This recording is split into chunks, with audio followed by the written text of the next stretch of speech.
Joining us this evening is Ravi Shankar Prasad, Union Minister for Law and Information Technology, and we'll ask him the questions that the opposition has already begun raising. Good evening, Mr. Ravi Shankar Prasad. Mr. Ravi Shankar Prasad, first off, the opposition has already said these are more of headlines than any deadlines for banks, because that is what was expected by the common man, that deadlines would be put on withdrawal limits that had been put. No such announcement, but a nudge to the banks to look at that entire issue, but no firm announcement by the Prime Minister. How do you respond to the Congress party?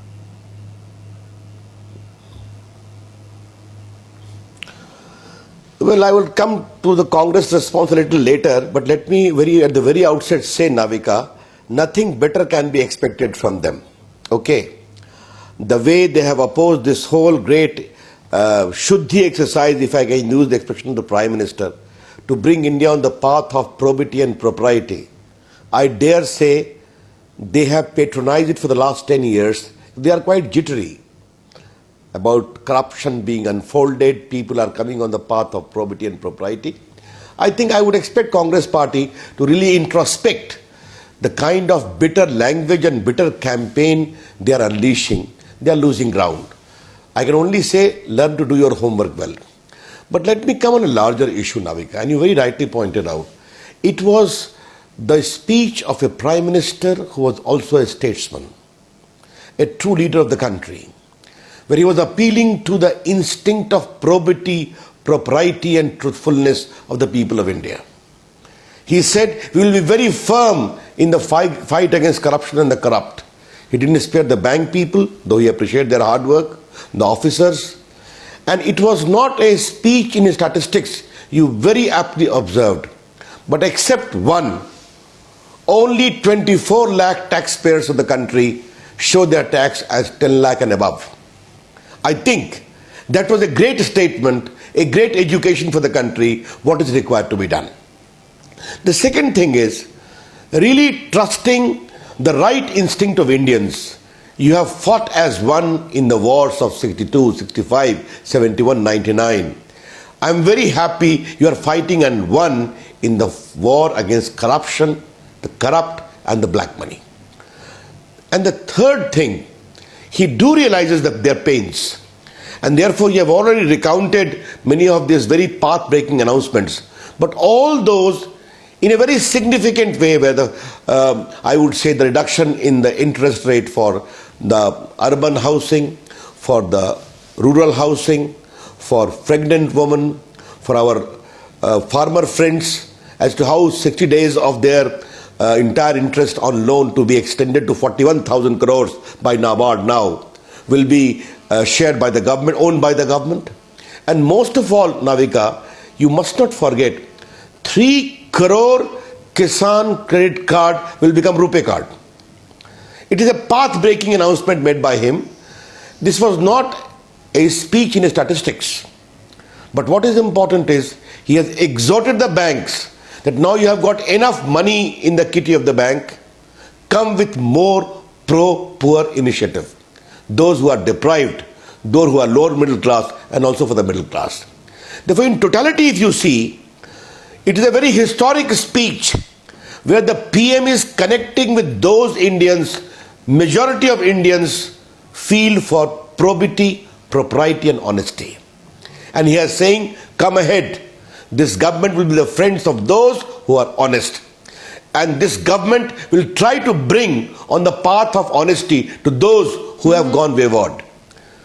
What do you need other example for his statesmanship speech, like a true statesman?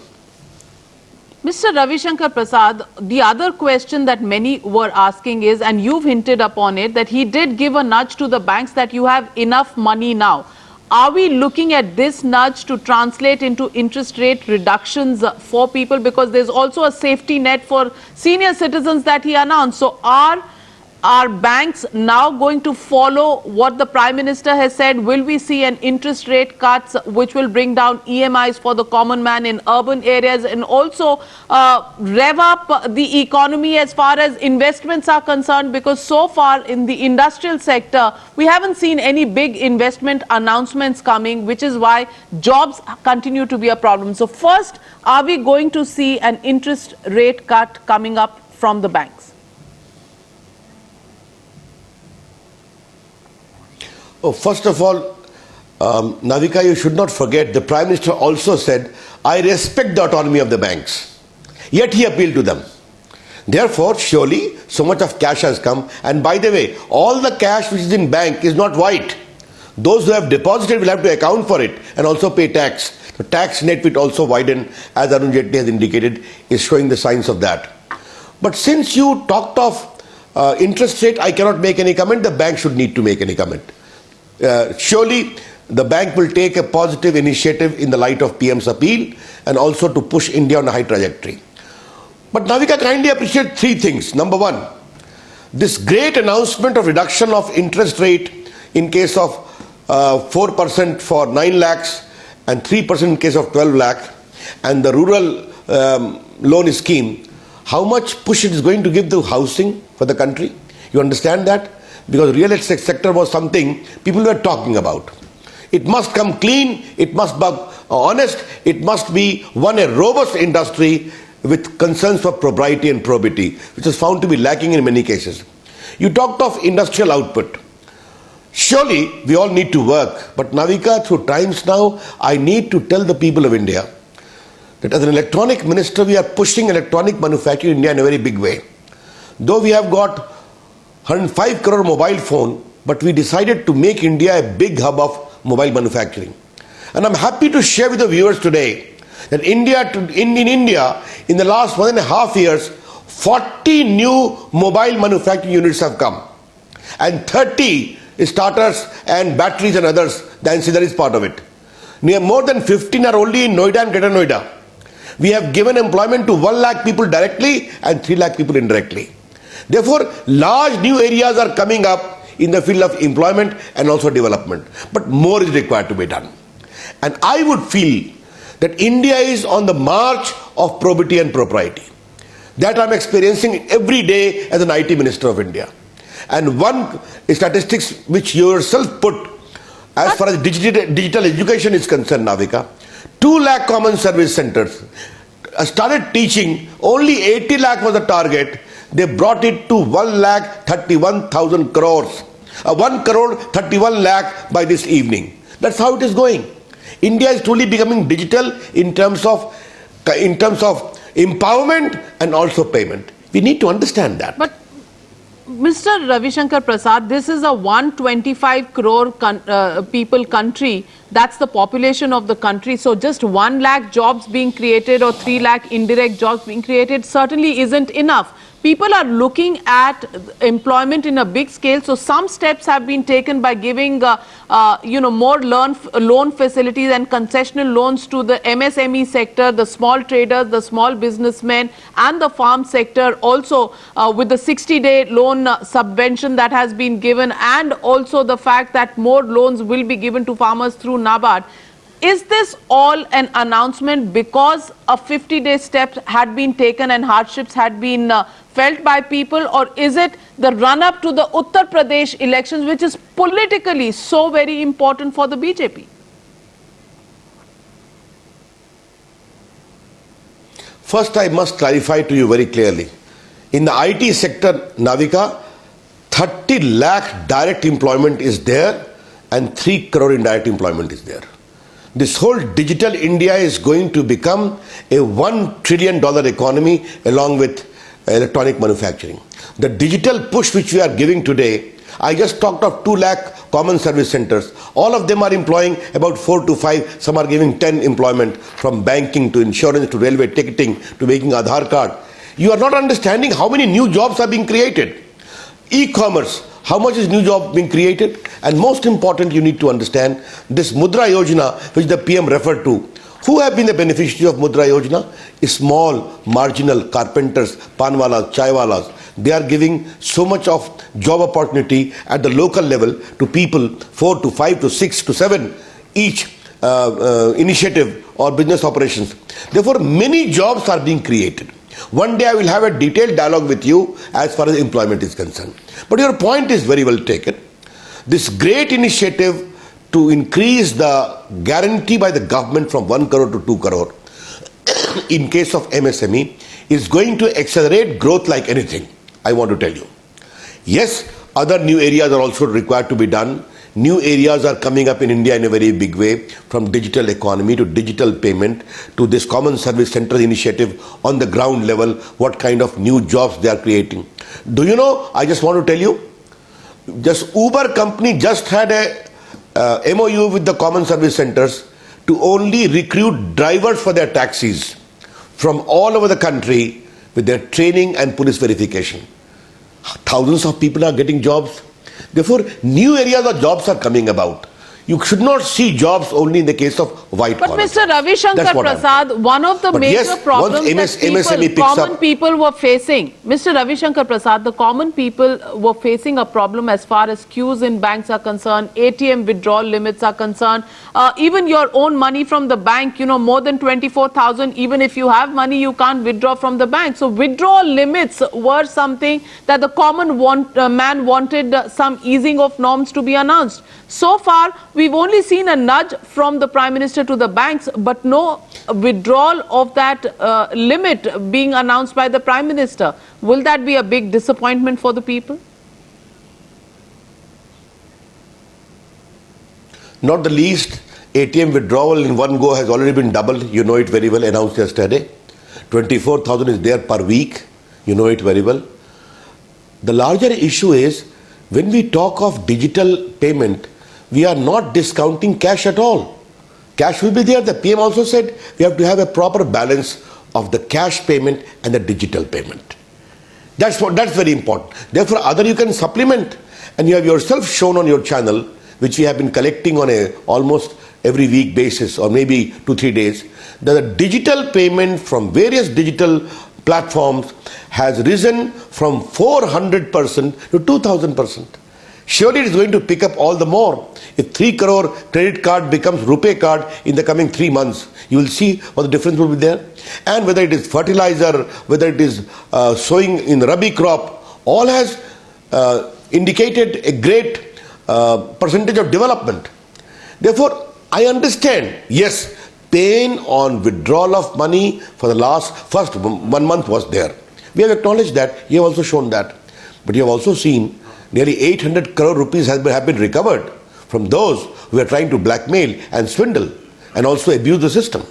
And today I am very happy the Prime Minister has given a very stern warning. Good work of bank appreciated.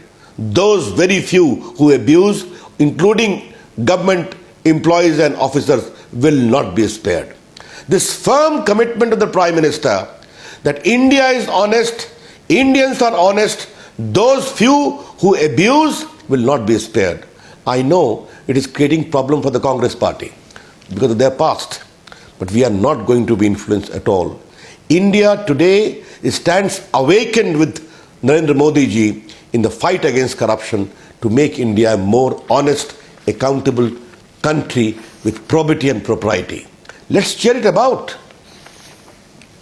But Mr. Ravi Shankar Prasad, my last question that goes out to you, as far as the cleanup in the political system is concerned, the Prime Minister spoke about it in his rally just a few days ago, that political funding is an area that needs to be looked at. There was no mention of political funding today, though of course he did warn the opposition not to take a holier-than-thou attitude and to come out and look at the option of one nation, one election. Why are reforms for political class on the back burner when the reforms for the common man have been put on fast track?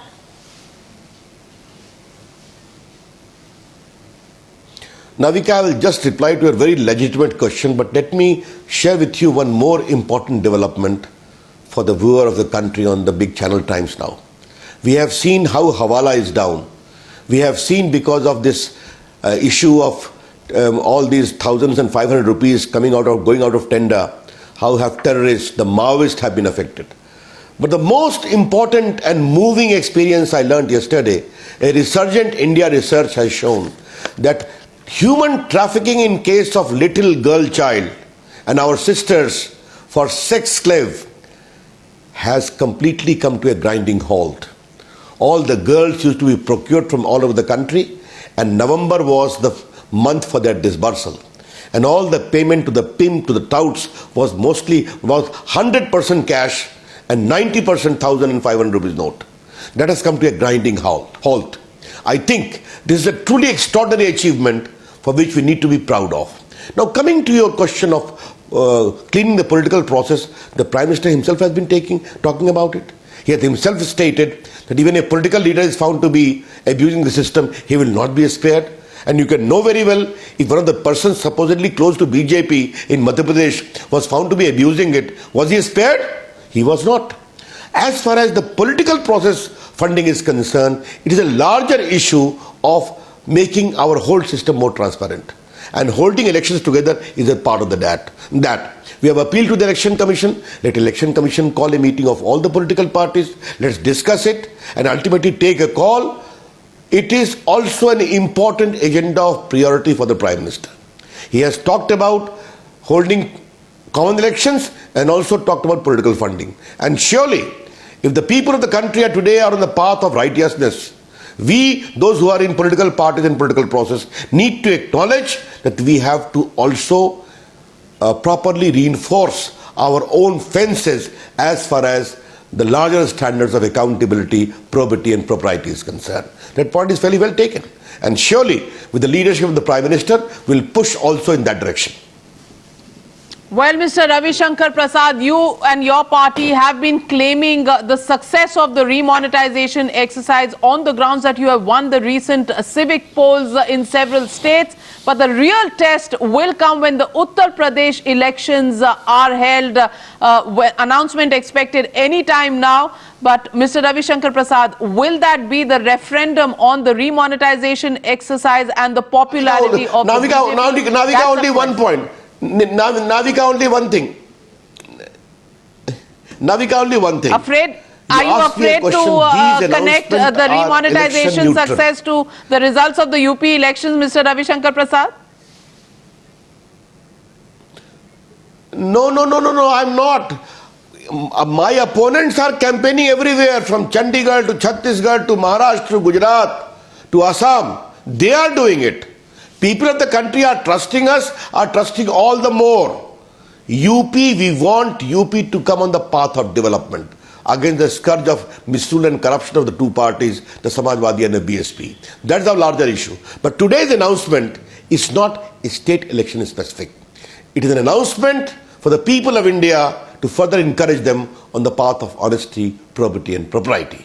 Well, but still the first big test will come in the Uttar Pradesh elections. Yes, elections are on in Punjab and 4 other states as well. But we'll have to wait and watch whether the referendum in the Uttar Pradesh election will reflect on the BJP. And we will win UP. Navika, we will win UP. Okay, let's wait and watch for that. Thank you very much for joining us and wish you a very happy new year, Mr. Ravi Shankar Prasad. We do hope the Prime Minister's speech is going to bring Same to you and all your viewers.